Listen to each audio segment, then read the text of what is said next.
Selamat malam semuanya, salam sehat, salam bahagia, salam cinta. Malam ini saya Brenda Imekre kembali hadir di seri Cinta Cerita Inspiratif Nampol Tuimers Asik. Dan setelah beberapa saat dulu saya menginterview orang-orang yang sudah pernah berlatih bersama Tuim, tetapi akhir-akhir ini mungkin mulai 2023 lalu saya mulai membaca sutta dan membahas. Jadi kalau bro dan sis, selamat malam yang sudah bergabung. Bro dan sis ada yang mau bertanya, silakan. Setelah kita membahas tentang dana atau memberi, sekarang saya akan membahas tentang sila atau kemoralan.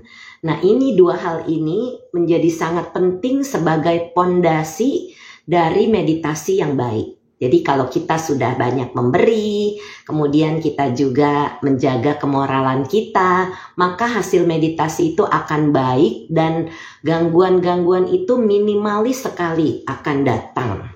Malam ini saya akan membacakan sutta dari Majjhima Nikaya 54, yaitu Potthalya Sutta. Nah, sutta ini membahas tentang kemoralan atau sila untuk kita para perumah tangga. Jadi saya akan mulai Potthalya Sutta Majjhima Nikaya 54. Bro dan sis yang mau bertanya silakan diketik di bagian tanda tanya atau langsung di komentar. Mudah-mudahan terbaca karena mata saya akan ke laptop untuk membaca sutta ini. Kepada Potthalya, demikianlah yang kudengar pada suatu ketika Sang Bagawa sedang menetap di negeri orang-orang Anguttarapa, di mana terdapat pemukiman bernama Apana. Kemudian pada suatu pagi Sang Bagawa, maksudnya Sang Buddha, merapikan jubah dan dengan membawa mangkuk dan jubahnya pergi ke Apana untuk menerima dana makanan. Jadi untuk bro dan sis yang belum paham, Buddha itu tidak mengemis, para biku itu tidak mengemis makan, tapi mereka akan membawa mangkuk berjalan. Kalau ada yang mau berdana makan kepada para anggota sangga, para biku, bikuni itu, mereka hanya bawa bowl, bawa mangkok. Kemudian umat-umat menaruh makanan itu ke dalam mangkok pata beliau, lalu beliau berjalan. Dan ini tradisi ini dilanjutkan sekarang ini oleh beberapa biku sangga, ya. Jadi itulah mengapa di sini disebutkan pergi ke Apana untuk menerima dana makanan. Ketika beliau telah menerima dana makanan di Apana dan telah kembali dari perjalanan itu, setelah makan, beliau pergi ke suatu hutan untuk melewatkan hari. Maksudnya melewatkan hari itu, jadi biasanya beliau menghabiskan waktunya dengan bermeditasi, kecuali ada orang-orang yang mau bertanya kepada beliau. Setelah memasuki hutan, beliau duduk di bawah sebatang pohon. Potthalya si perumah tangga. Nah, ini tentang Potthalya Sutta. Jadi Potthalya si perumah tangga sewaktu berjalan-jalan untuk berolahraga, mengenakan pakaian lengkap dengan payung dan sandal, juga pergi ke hutan itu. Dan setelah memasuki hutan, ia mendatangi Sang Bagawa dan saling bertukar sapa dengan beliau. Ketika Ramatama ini berakhir, ia berdiri di satu sisi. Sang Bagawa berkata kepadanya, "Ada tempat duduk perumah tangga. Duduklah jika engkau menginginkan." Ketika hal ini dikatakan, perumah tangga Potthalya berpikir, betapa Gotama memanggilku dengan sebutan perumah tangga. Dan karena marah, serta tidak senang, ia berdiam diri. Nih si Potthalya ini punya pikiran keliru nih bro dan sis. Untuk kedua kalinya, Sang Bagawa berkata kepadanya, "Ada tempat duduk perumah tangga. Duduklah jika engkau menginginkan." Dan untuk kedua kalinya, perumah tangga Potthalya berpikir, betapa Gotama memanggilku dengan sebutan perumah tangga. Dan karena marah serta tidak senang, ia berdiam diri. Untuk ketiga kalinya Sang Bagawa berkata kalau udah ketiga kali Sang Buddha ngomong ini artinya ada teguran. Ada tempat duduk perumah tangga, duduklah jika engkau menginginkan. Karena seharusnya Seseorang yang berbicara dengan Buddha itu mereka seharusnya duduk gitu ya, tidak berdiri. Makanya diingatkan silakan duduk jika engkau menginginkan. Dan untuk ketiga kalinya perumah tangga Potalia berpikir. Untuk yang baru bergabung, malam ini saya membaca Sutta 54, yaitu Potalia Sutta tentang sila atau kemoralan untuk kita perumah tangga. Lalu dengan marah serta tidak senang ia berkata kepada Sang Bagawa, Guru Gotama, adalah tidak selayaknya juga tidak tepat bahwa engkau memanggilku dengan sebutan perumah tangga. Perumah tangga, engkau memiliki aspek-aspek, ciri-ciri dan tanda-tanda seorang perumah tangga. Walaupun demikian Guru Gotama, aku telah meninggalkan semua pekerjaanku dan memotong semua urusanku. Dengan cara bagaimanakah perumah tangga, engkau telah meninggalkan semua pekerjaanmu dan memotong semua urusanmu. Guru Gotama, aku telah menyerahkan seluruh kekayaan, hasil panen, perak dan emas kepada anak-anakku sebagai warisan mereka. Aku tidak menasihati atau menyalahkan mereka sehubungan dengan hal-hal tersebut, melainkan hanya sekadar hidup dari makanan dan pakaian. Demikianlah bagaimana aku telah meninggalkan semua pekerjaanku dan memotong semua urusanku. Nah ini Potalia perumah tangga ini disebut sebagai perumah tangga karena punya pandangan keliru. Dipikirnya dengan menyerahkan seluruh kekayaan, hasil panen, perak dan emas kepada anak sebagai warisan, tapi dia tidak melakukan tugasnya sebagai bapak karena dia tidak menasehati atau menyalahkan mereka.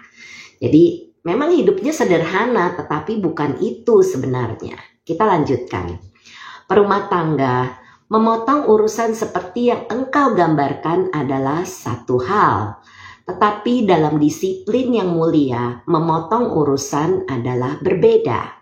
Apakah memotong urusan seperti dalam disiplin yang mulia? Yang mulia, baik sekali jika yang mulia Sang Bagawa sudi mengajarkan Dhamma kepadaku, menunjukkan bagaimana memotong urusan seperti dalam disiplin yang mulia.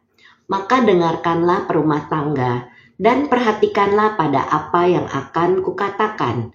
Baik yang mulia, Potalia si perumah tangga menjawab.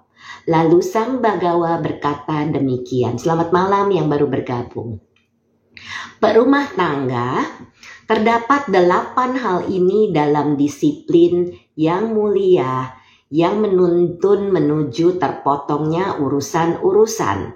Apakah yang 8 ini? Dengan dukungan perbuatan tidak membunuh makhluk-makhluk hidup, maka pembunuhan makhluk-makhluk hidup ditinggalkan. Itu yang pertama. Kemudian yang kedua, dengan dukungan perbuatan mengambil hanya apa yang diberikan, maka perbuatan mengambil apa yang tidak diberikan ditinggalkan. Apa maksudnya? Kalau kita menerima apa yang kita dikasih, kita boleh terima. Tapi tidak boleh mencuri atau mengambil yang bukan punya kita, karena itu melanggar sila kedua. Yang ketiga, dengan dukungan ucapan jujur, maka kebohongan ditinggalkan. Yang keempat, dengan dukungan ucapan, tahulah ya ucapan jujur itu seperti apa adanya, jadi supaya tidak bohong.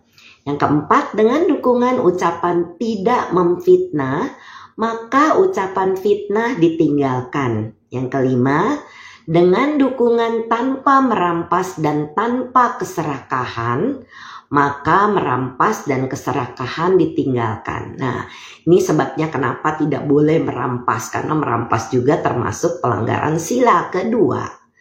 Ya, kemudian yang keenam, dengan dukungan tanpa cacian dan tanpa kedengkian. Ini iri hati. Maka cacian dan kedengkian ditinggalkan. Ya, jadi ini yang keenam. Jadi tidak boleh mencaci maki orang, tidak boleh dengki sama orang. Nah, iri hati maksudnya. Kemudian yang ketujuh, dengan dukungan tanpa kemarahan dan tanpa kejengkelan, maka kemarahan dan kejengkelan ditinggalkan. Yang kedelapan, dengan dukungan tanpa kesombongan, maka kesombongan ditinggalkan. Nah, ada pertanyaan dari Nabi Vano 17. Kebetulan pas saya nengok nih, tapi sebelumnya ada nggak yang bertanya? Belum ya? Kalau bohong demi kebaikan, apakah boleh, Mam Brenda? White lie maksudnya. Itu tetap kebohongan. Jadi sebaiknya kita diam daripada kita bohong ya. Jadi untuk Nabi Vano, white lie itu adalah kebohongan putih, bohong demi kebaikan itu tetap kebohongan. Jadi kenapa Buddha memberikan kita kisi-kisi ini? Karena supaya hidup kita itu dalam ketenangan, dalam kebahagiaan. Kalau lagi meditasi gangguan itu minimalis sekali. Coba bro dan sis. Pada saat bro dan sis memperhatikan pikiran bro dan sis, waktu sebelum meditasi dengan sesudah meditasi menjaga sila. Sebelum meditasi misalnya, sila banyak dilanggar ya seperti yang tadi sudah dibahas. Maka meditasi itu banyak sekali gangguannya. Kenapa? Karena memang itu gangguan-gangguan itu muncul dari pelanggaran-pelanggaran sila di masa yang lalu seperti itu. Nah, white lie atau kebohongan putih tetap bohong. Jadi tidak ada alasan untuk kebaikan diam, sebaiknya tidak bicara.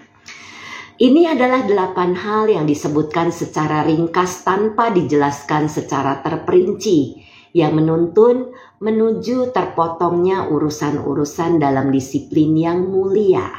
Nah, bagus ini penjelasannya akan detail. Yang mulia, baik sekali jika demi welas asih Sang Bagawa sudi menjelaskan kepadaku secara terperinci mengenai ke-8 hal ini yang menuntun menuju terpotongnya urusan-urusan dalam disiplin yang mulia yang telah disebutkan secara ringkas tanpa dijelaskan secara terperinci. Sama-sama Nabi Vano. Maka dengarkanlah perumah tangga dan perhatikanlah pada apa yang akan kukatakan. Baik yang mulia, Potalia si perumah tangga menjawab. Sang Bagawa berkata demikian. Dengan dukungan perbuatan tidak membunuh makhluk-makhluk hidup, maka pembunuhan makhluk-makhluk hidup ditinggalkan. Demikianlah dikatakan. Dan sehubungan dengan apakah hal ini dikatakan? Di sini seorang siswa mulia merenungkan demikian. Aku melatih jalan untuk meninggalkan dan memotong belenggu-belenggu itu, yang karenanya aku mungkin membunuh makhluk-makhluk itu. Jika aku membunuh makhluk-makhluk hidup, maka aku akan menyalahkan diri sendiri karena melakukan itu. Para bijaksana setelah menyelidiki akan mencelaku karena melakukan hal itu. Dan ketika hancurnya jasmani setelah kematian karena membunuh makhluk-makhluk hidup, maka alam tujuan yang tidak bahagia akan dapat diharapkan. Apa maksudnya alam yang tidak bahagia akan dapat diharapkan, yaitu alam-alam menderita, alam-alam neraka, alam binatang, alam hantu, peta atau alam asura, nah jin ya. Jadi lanjutnya seperti ini.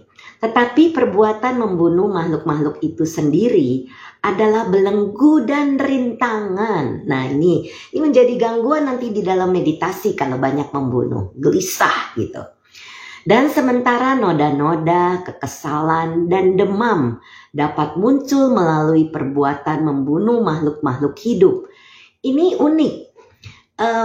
Saya sebenarnya sudah lupa ya.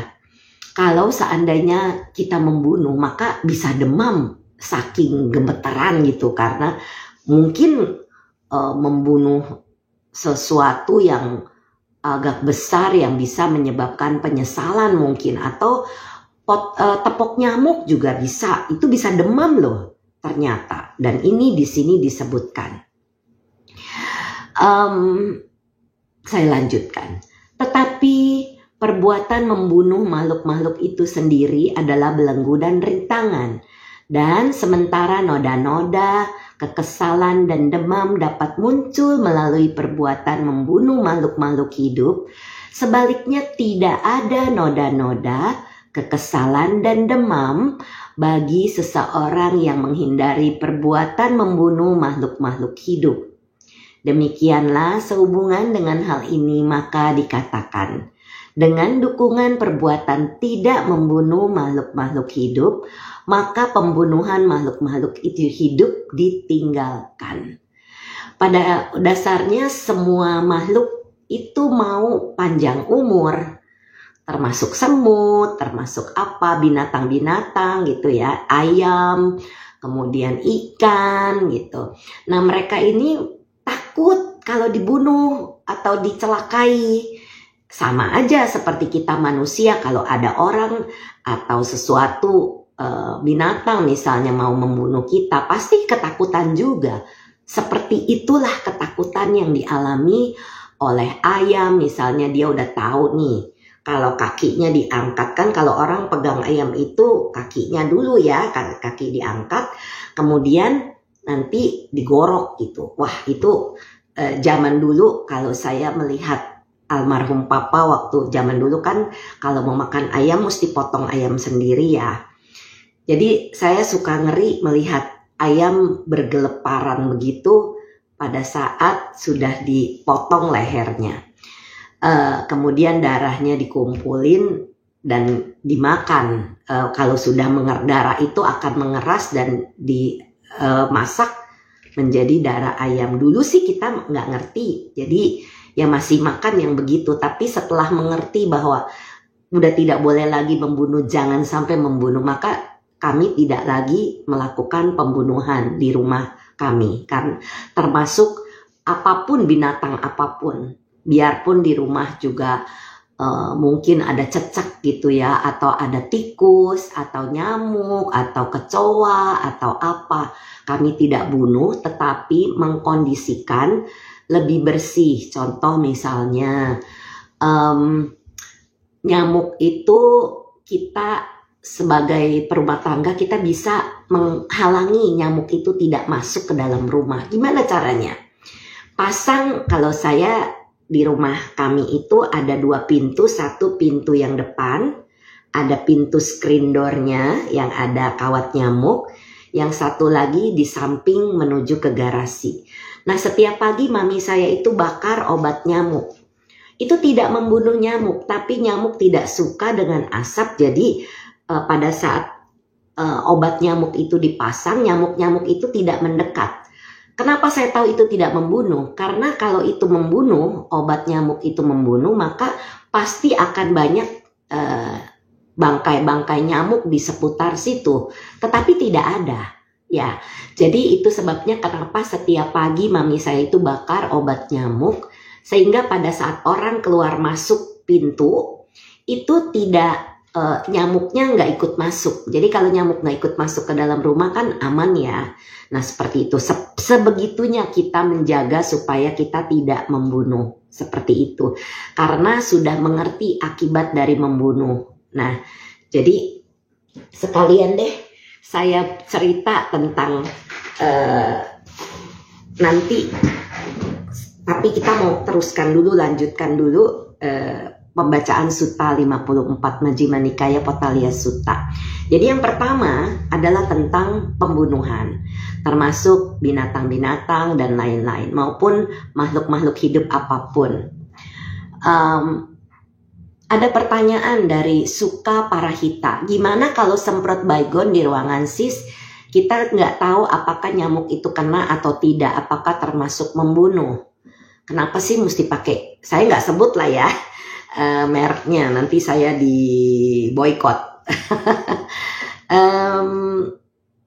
Sebenarnya semprotan-semprotan itu tidak baik untuk kesehatan kita, begitu sis Suka Parahita.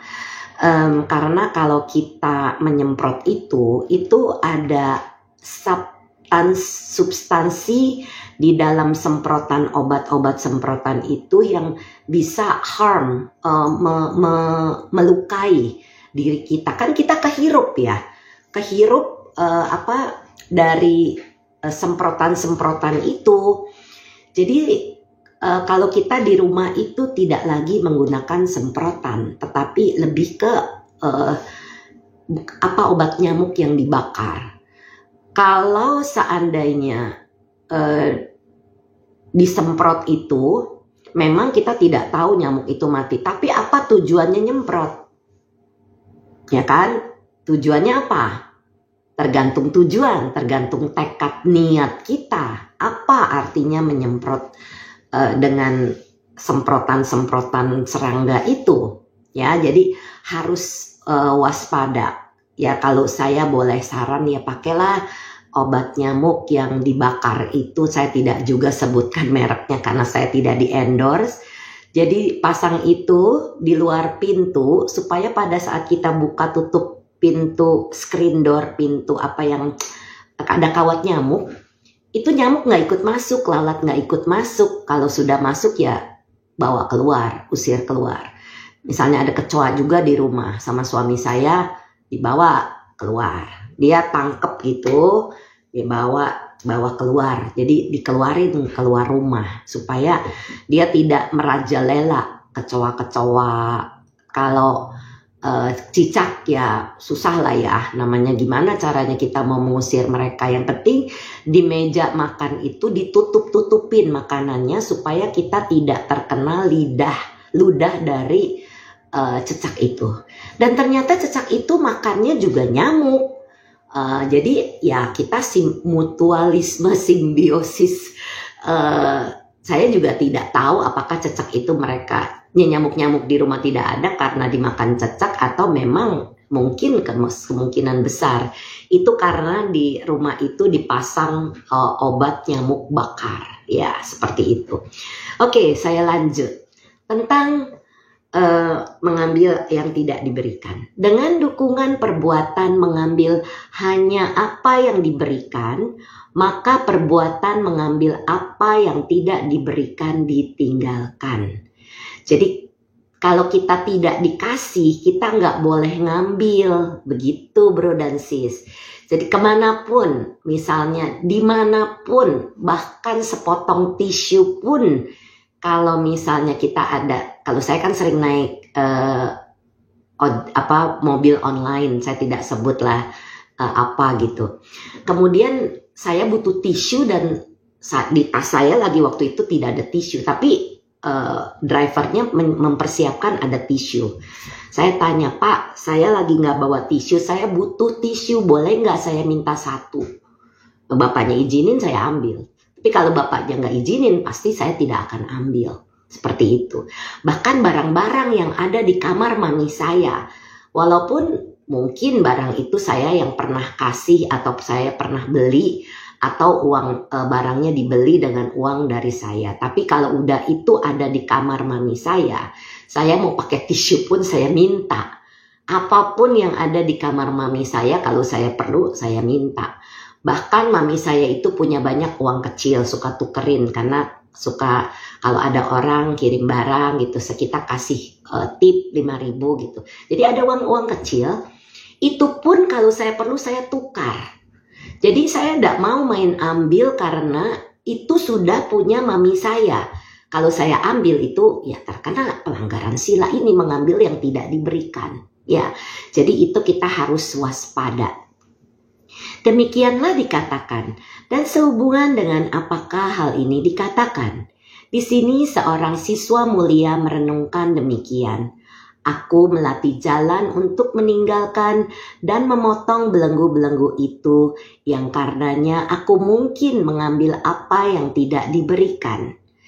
Jadi mungkin kalau kadang-kadang kita lupa, tidak ingat, mungkin di masa lalu pada saat kita tidak mengerti betapa pentingnya kita menjaga kemoralan atau sila ini, mungkin saja kita pernah mengambil sesuatu yang tidak diberikan.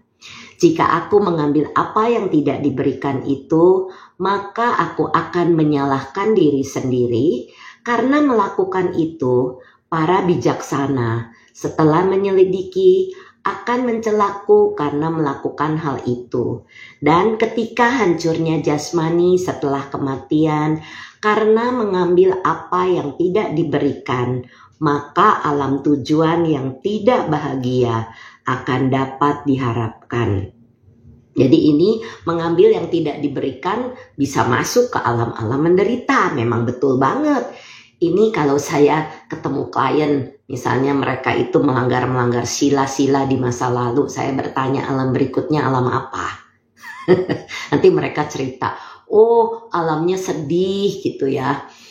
Kemudian takut, nah itu sudah pasti peta atau hantu. Atau kok di sini badan saya besar sekali, nah itu sudah pasti jin gitu, emosinya ya besar gitu, meledak, nah itu jin.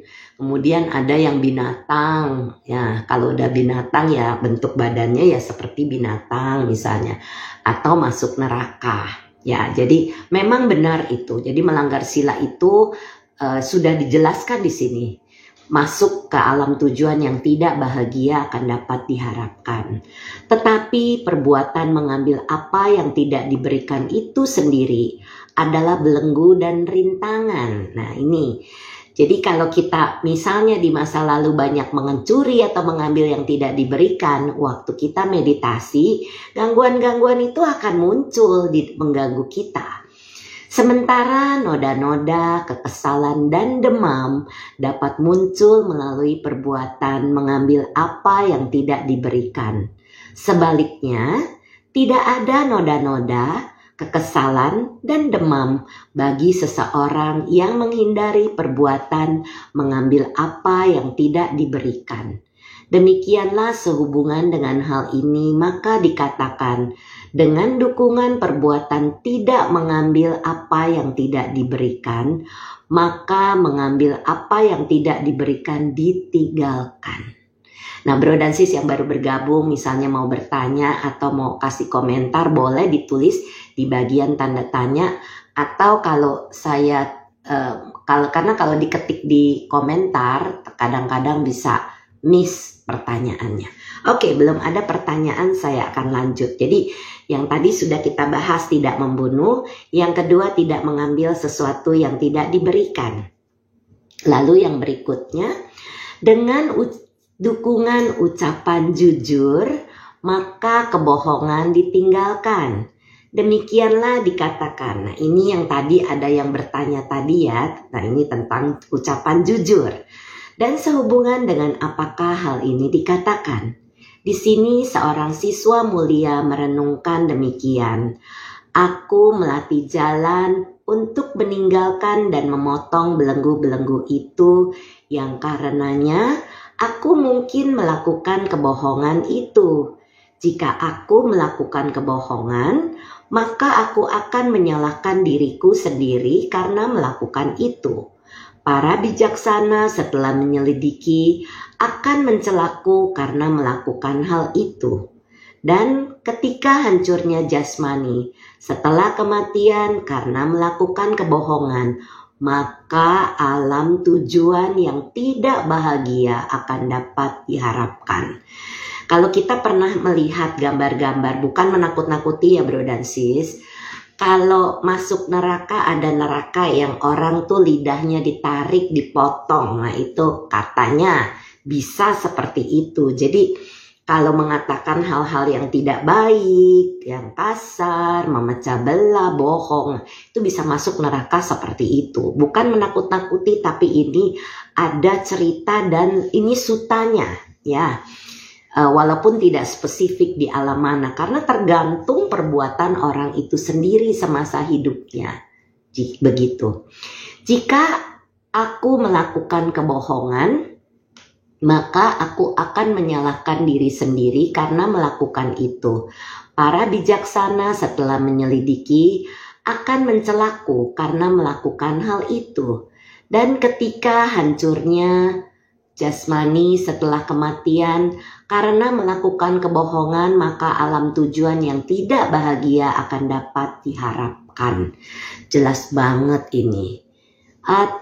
Edmanito, halo, salam juga. Oke, silakan yang mau bertanya atau komentar tentang kemoralan atau sila.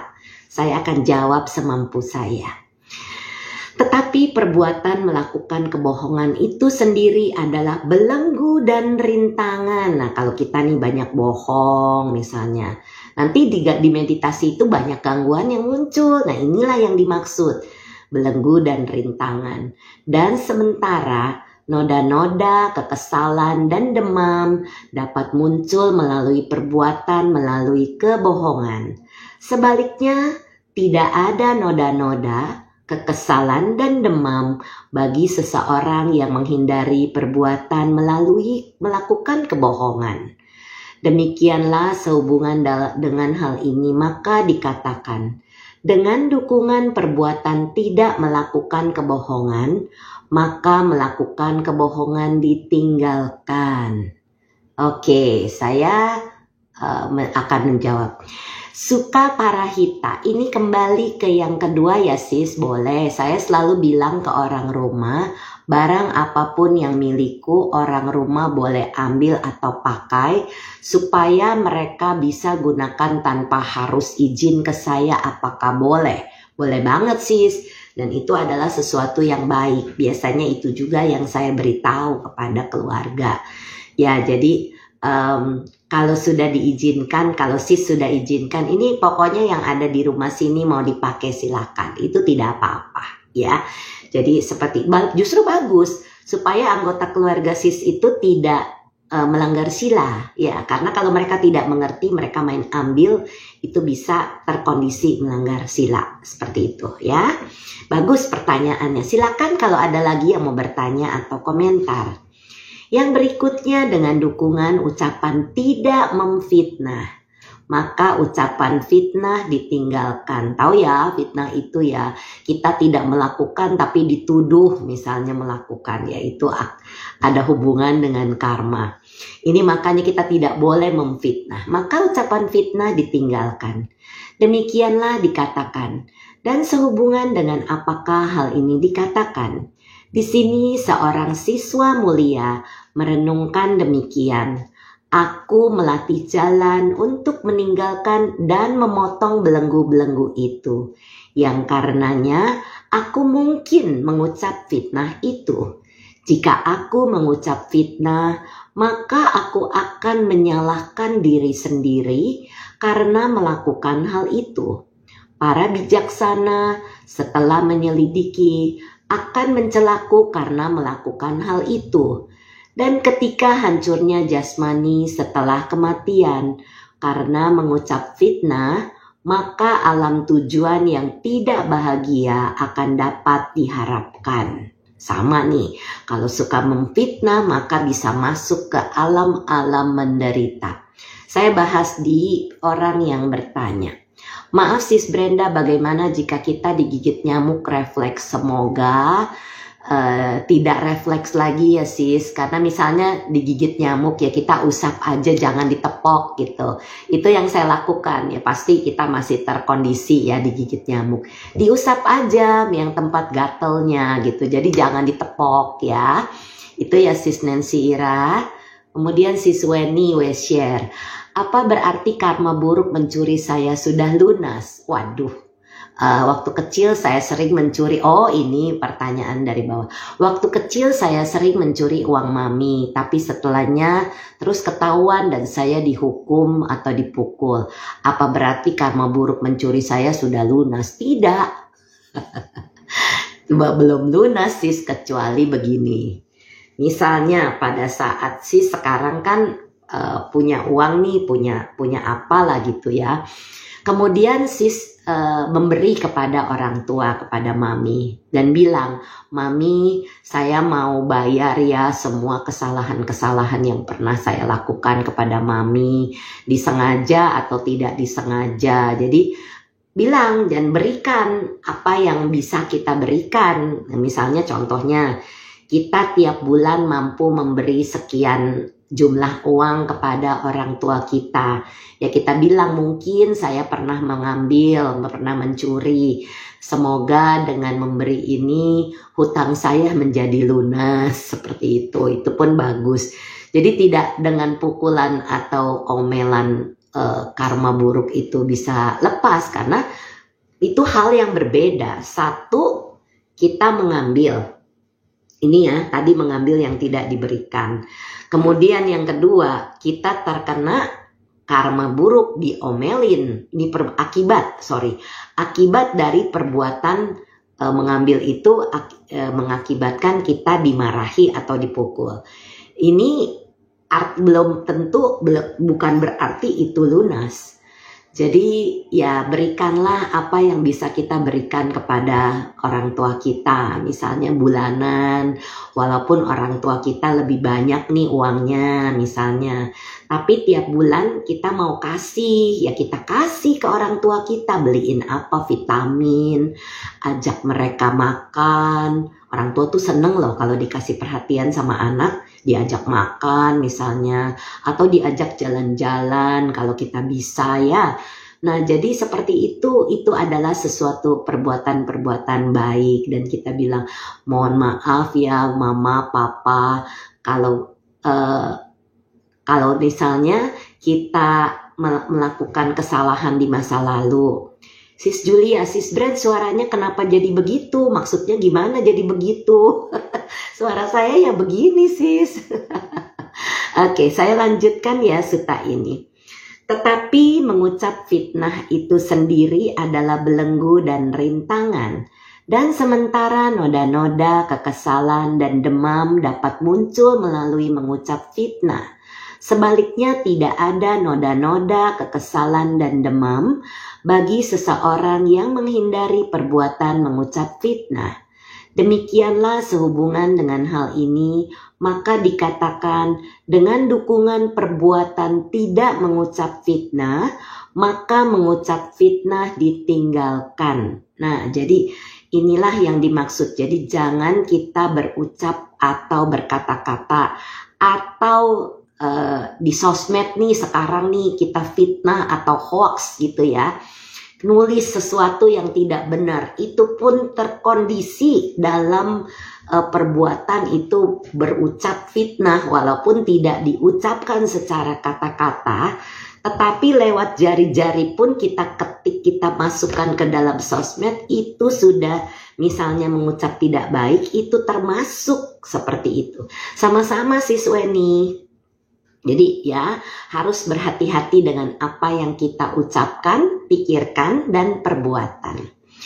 Lalu yang berikutnya, dengan dukungan tanpa merampas dan tanpa keserakahan, maka merampas dan keserakahan ditinggalkan. Demikianlah dikatakan, dan sehubungan dengan apakah hal ini dikatakan? Di sini seorang siswa mulia merenungkan demikian. Aku melatih jalan untuk meninggalkan dan memotong belenggu-belenggu itu, yang karenanya aku mungkin melakukan perampasan dan keserakahan itu. Jika aku melakukan merampas dan keserakahan, maka aku akan menyalahkan diri sendiri karena melakukan itu. Para bijaksana setelah menyelidiki akan mencelaku karena melakukan hal itu.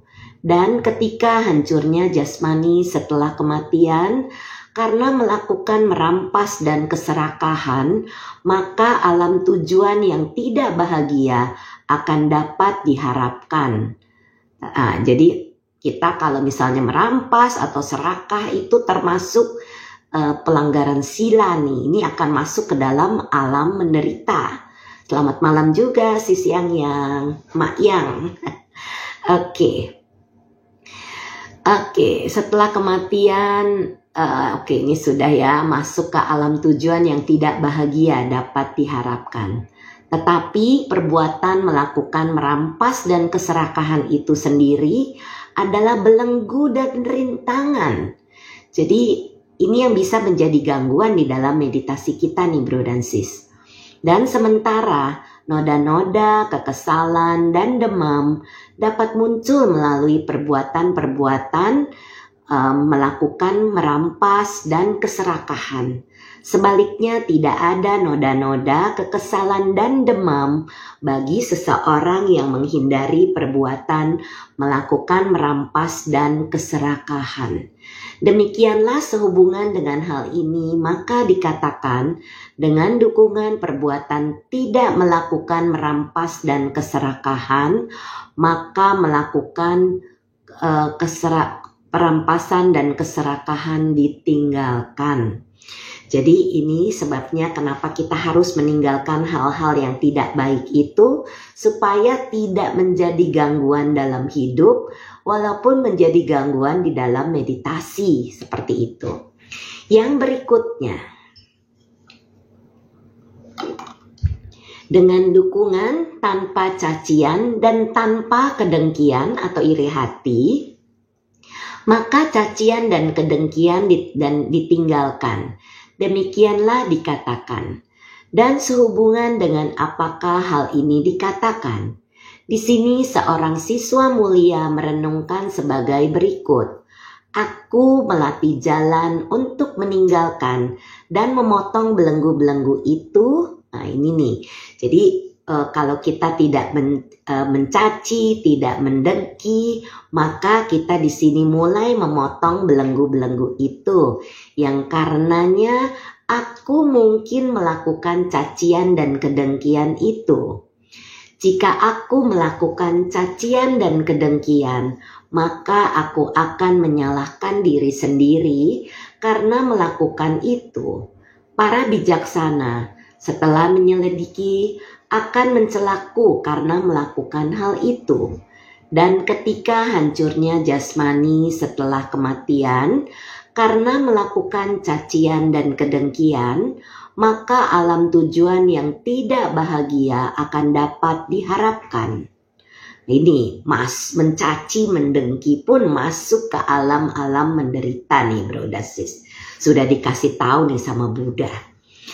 Tetapi perbuatan melakukan cacian dan kedengkian itu sendiri adalah belenggu dan rintangan. Nah ini yang bisa muncul dalam hidup dan dalam meditasi. Tetapi dan sementara noda-noda kekesalan dan demam dapat muncul melalui perbuatan melakukan cacian dan kedengkian. Sebaliknya, tidak ada noda-noda kekesalan dan demam bagi seseorang yang menghindari perbuatan melakukan cacian dan kedengkian. Demikianlah sehubungan dengan hal ini, maka dikatakan dengan dukungan perbuatan tidak melakukan cacian dan kedengkian, maka melakukan cacian dan kedengkian ditinggalkan. Nah ini satu persatu dijabarkan oleh Buddha kepada kita perumah tangga yang kita harus bisa ingat dan lakukan dan menjalankan dalam sehari-hari. Kemudian yang berikutnya, dengan dukungan tanpa kemarahan dan tanpa kejengkelan, maka kemarahan dan kejengkelan ditinggalkan. Demikianlah dikatakan. Dan sehubungan dengan apakah hal ini dikatakan? Di sini seorang siswa mulia merenungkan demikian. Aku melatih jalan untuk meninggalkan dan memotong belenggu-belenggu itu, yang karenanya aku mungkin melakukan kemarahan dan kejengkelan itu. Jika aku melakukan kemarahan dan kejengkelan, maka aku akan menyalahkan diri sendiri karena melakukan hal itu. Para bijaksana setelah menyelidiki akan mencelaku karena melakukan hal itu. Dan ketika hancurnya jasmani setelah kematian karena melakukan kemarahan dan kejengkelan, maka alam tujuan yang tidak bahagia akan dapat diharapkan. Makanya nih, beruntung ya kita kalau sudah berlatih bisa pakai 6R atau 6M nih misalnya. Karena saya dulu sangat pemarah. Melatih terus lama-lama ya sudahlah, terserahlah. Jadi bisa seperti itu. Kecuali ada beberapa hal yang kurang baik, itu harus kita luruskan. tapi tidak dengan kemarahan. Ya, ini di sini disebutkan. Dan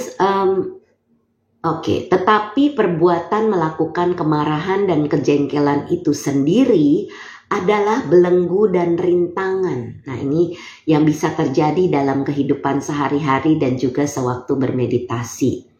Dan sementara noda-noda kekesalan dan demam dapat muncul melalui perbuatan melakukan kemarahan dan kejengkelan. Sebaliknya, tidak ada noda-noda kekesalan dan demam bagi seseorang yang menghindari perbuatan melakukan kemarahan dan kejengkelan.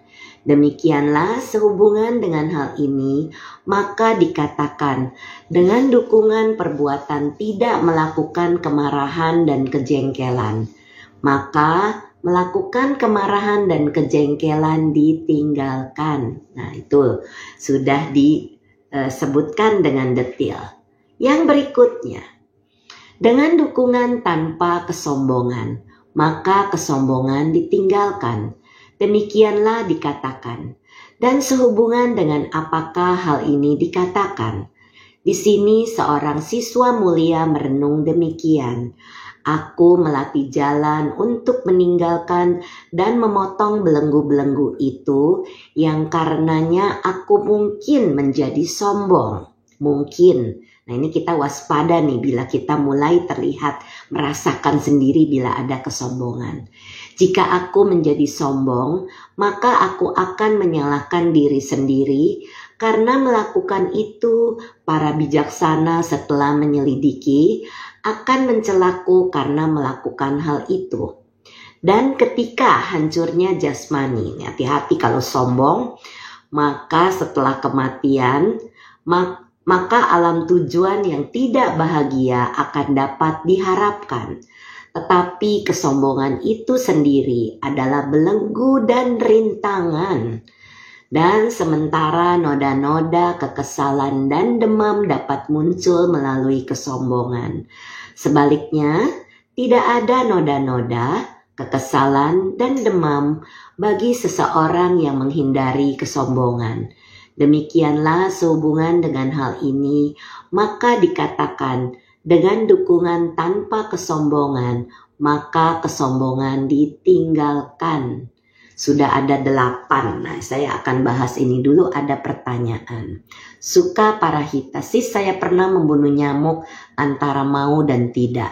Tetapi tangan otomatis menepok. Setelah itu nyesel banget. Nah, ini benar nih. Seperti yang kita baca malam ini ya. Kalau sudah melakukan sesuatu pelanggaran sila, maka akan ada penyesalan. Nah, ini yang sudah disebutkan. Setelah itu nyesel banget, besoknya saat dana makanan, saya ada pelimpahan untuk nyamuk tersebut agar terlahir di alam yang bahagia. Apakah itu sudah termasuk, membayar karma buruk atas pembunuhan yang sudah kita lakukan? Dan setiap baca parita sila pertama saya selalu teringat nyamuk tersebut. Jadi kalau saya juga dulu suka bunuh nyamuk ya, suka tepok nyamuk. Jangan pakai raket nyamuk tuh, apalagi kita begini-begini gitu ya. Kita mencari nguber-nguber tuh nyamuk tuh jangan. Kan itu ada niat ya, nanti terkena syarat pembunuhan. Jadi kita tidak bisa berpikir kalau satu perbuatan dengan kita melakukan sesuatu itu impas. Tidak. Karma buruk yang akan sis terima tetap akan berbuah. Jadi perbuatan itu sudah sis lakukan ya, membunuh nyamuk. Tetapi sis ada melakukan kebaikan. Mendoakan, pelimpahan jasa, baca parita untuk para makhluk-makhluk yang pernah kita bunuh.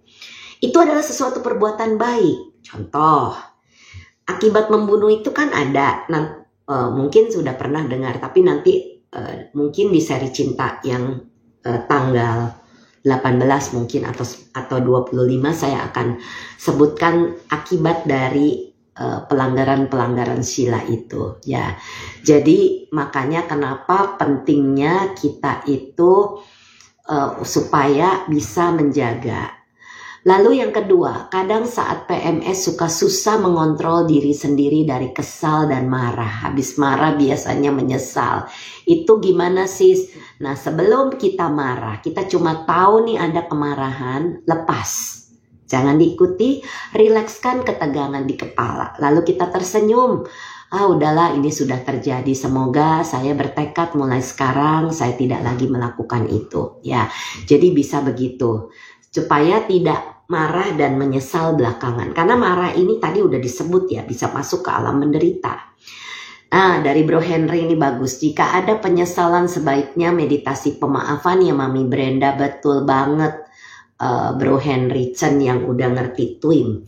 Jadi kalau kita melanggar sila, kita melakukan kesalahan-kesalahan, maka sebaiknya kita melakukan meditasi pemaafan, yaitu memaafkan diri sendiri karena kita berbuat salah, karena kita melanggar sila, karena tidak mengerti, apapun itu.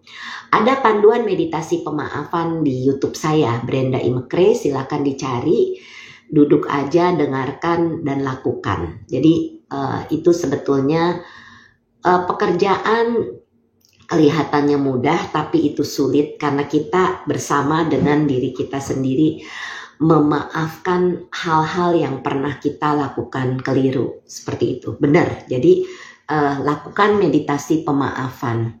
Ada pertanyaan, Bro Hedi for Techo, sis bagaimana jika kita ingin meluruskan hal baik namun lingkungan tidak mengkondisikan?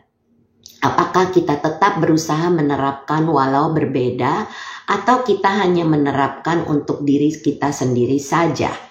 Ya benar, kalau saya tidak bisa meluruskan pandangan-pandangan keliru kepada orang-orang seputar, paling tidak untuk diri saya sendiri seperti itu bro. Kita berusaha ya meluruskan pandangan-pandangan keliru. Tetapi bila pandangan keliru itu tidak bisa diterima walaupun oleh keluarga kita, ya sudah. Lama-lama mereka melihat kita berperilaku tidak membunuh, tidak mengambil yang tidak diberikan, tidak melakukan hubungan seksual yang salah, nggak bohong, gosip, kasar, marah, mecah belah, seperti yang malam ini kita bahas. Tidak menggunakan narkoba dan alkohol. Tetapi keluarga kita masih ada yang melakukan ini. Apa yang kita lakukan, kita ingatkan. Misalnya ada yang gosip, kita ingatkan jangan ngomongin orang. Ya, atau kalau itu udah nggak bisa lagi, ya udah kita diem aja, nggak usah nimpalin. Saya biasanya tidak menimpali kalau ada orang yang bergosip. Ya, jadi diam saja. Atau ya sudah, kita sibuk dengan dengan gadget atau apa supaya ya kita tidak terkondisi untuk ikut-ikutan dalam hal tersebut. Begitu ya, jadi seperti itu. Oke, silakan nanti yang mau bertanya atau mau komentar boleh ketik di bagian tanda tanya. Sekarang belum ada lagi. Saya akan lanjutkan Sutta 54 Majjhima Nikaya Potthalya Sutta ini. 8 hal ini yang menuntun menuju terpotongnya urusan-urusan dalam disiplin yang mulia telah dijelaskan secara terperinci, tetapi terpotongnya urusan-urusan dalam disiplin yang mulia belum tercapai sepenuhnya dan dalam segala cara. Yang mulia, jadi Potthalya bertanya kepada Buddha, bagaimanakah terpotongnya urusan-urusan dalam disiplin yang mulia belum tercapai sepenuhnya dan dalam segala cara? Baik sekali bila yang mulia, jika Sang Bhagawa Sudi mengajarkan Dhamma kepadaku, menunjukkan kepadaku bagaimana terpotongnya urusan-urusan dalam disiplin yang mulia, tercapai sepenuhnya dan dalam segala cara. Sama-sama Bro Hedi. Maka dengarkanlah perumah tangga dan perhatikan pada apa yang akan kukatakan. Baik yang mulia, Potthalya si perumah tangga menjawab, Sang Bhagawa berkata demikian. Perumah tangga, misalkan seekor anjing yang dikuasai oleh rasa lapar dan lemah. sedang menunggu di dekat sebuah toko daging. Kemudian seorang tukang daging terampil atau muridnya akan melemparkan tulang belulang tanpa daging yang berlumuran darah yang dipotong dengan baik dan bersih. Bagaimana menurutmu perumah tangga? Akankah anjing itu terpuaskan lapar dan lemahnya dengan menggerogoti tulang belulang tanpa daging yang berlumuran darah yang dipotong dengan baik dan bersih itu? Tidak, Yang Mulia. Mengapa? Karena itu adalah tulang belulang tanpa daging yang berlumuran darah yang dipotong dengan baik dan bersih. Akhirnya anjing itu akan menemui keletihan dan kekecewaan karena anjing itu kan lapar, jadi dia bisa letih, dia bisa kecewa. Demikian pula perumah tangga. Seorang siswa mulia merenungkan sebagai berikut. Kenikmatan indriawi telah diumpamakan sebagai tulang belulang oleh Sang Bagawa. Kenikmatan indriawi, maksudnya indriawi ini dari mata, hidung mencium, lidah mengecap cita rasa, telinga mendengar, badan merasakan sentuhan, dan pikiran dengan bentuk pikiran. Maka kenikmatan indriawi memberikan banyak penderitaan dan banyak keputusasaan, sementara bahaya di dalamnya sangat besar. Setelah melihatnya sebagaimana adanya dengan kebijaksanaan benar, ia menghindari keseimbangan yang membedakan berdasarkan pada keberagaman dan mengembangkan keseimbangan yang menyatu berdasarkan pada kesatuan di mana kemelekatan pada benda-benda materi duniawi lenyap sepenuhnya tanpa sisa. Jadi supaya kita tidak mempunyai kemelekatan terhadap dari indriawi kita ini. Misalnya kita hanya membeli sesuatu yang kita butuhkan. Ke supermarket ya beli makanan yang bisa dimakan untuk sehari-hari. Tidak lapar mata ya. Jadi lapar mata ini termasuk dalam bentuk yang tadi disebut di sini, bahwa itu menjadi banyak penderitaan dan banyak keputusasaan. Lapar mata, lapar hidung, udah parfum banyak masih beli lagi, makanan yang dikecap, musik yang didengar, suara-suara yang indah atau tidak menyenangkan. Kemudian kalau suara itu tidak menyenangkan apa? Kita kesel kan, kita marah nih. Nah itu menimbulkan kemarahan dan menjadi penderitaan. Di sini betul banget kenikmatan indriawi itu. Oke, dari Nancy Ira, sama-sama suka Parahita. Nancy Ira 95, Sis, sila tidak membunuh, apakah untuk makhluk hidup saja? Kalau misal melukai makhluk yang tidak kelihatan, semisal membuang air panas di saluran air yang ternyata di dalamnya banyak makhluk, termasuk bagaimana itu, Sis?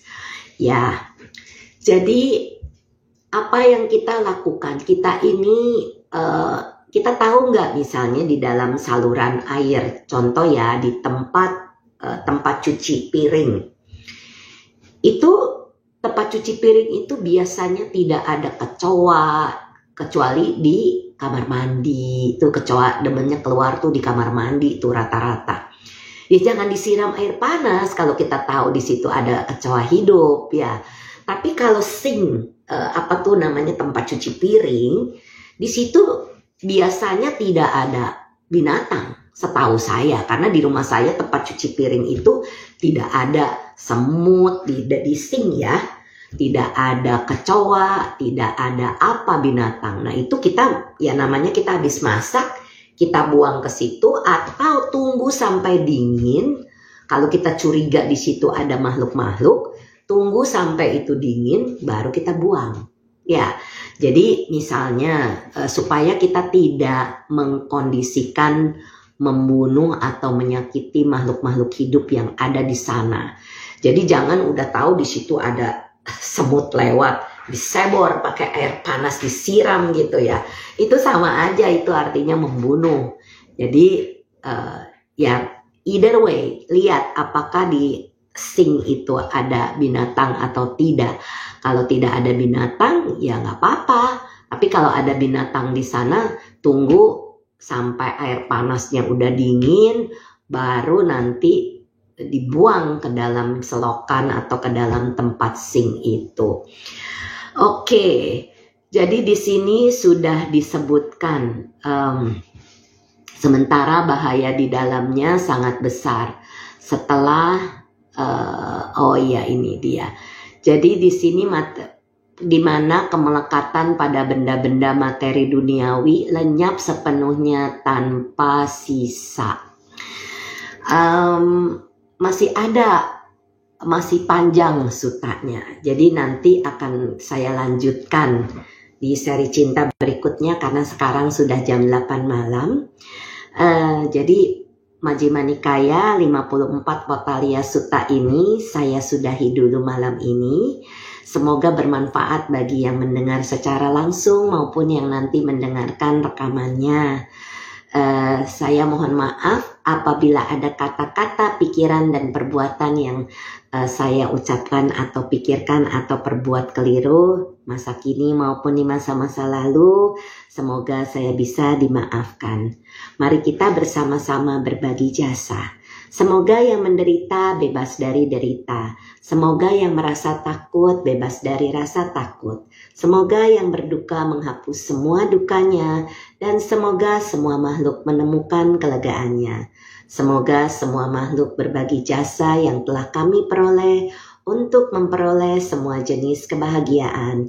Semoga semua makhluk di angkasa dan di bumi, para dewa dan naga yang perkasa, berbagi jasa-jasa kami ini. Semoga mereka terus melindungi ajaran kebenaran atau Dhamma. Semoga mereka terus melindungi Indonesia dan seluruh dunia. Semoga semua makhluk berbahagia. Sadu, sadu, sadu. Saya mohon izin Senin depan tanggal 11 saya tidak hadir di seri cinta karena akan berangkat ke Sri Lanka hari Jumat ini dan baru kembali hari Sabtu tanggal 16. Semoga kalau saya sehat dan tidak ada gangguan apapun, saya bisa kembali melanjutkan Potthalya Sutta ini di tanggal 18 Maret. Ya, semoga saja. Mudah-mudahan kita bisa ketemu lagi di Potthalya Sutta yang berikutnya. Kita selesaikan. Terima kasih Save Light. Iya, saya ikut grupnya Ibu Wenilo, Sis Weni, pergi ke Sri Lanka bersama Ibu-Ibu Wandani. Terima kasih, semoga perjalanannya lancar. Iya, terima kasih. Saya pergi bersama si Sufi yang mengajak saya. Terima kasih kalian semua yang sudah hadir dan memberikan doanya buat kami. Sampai jumpa.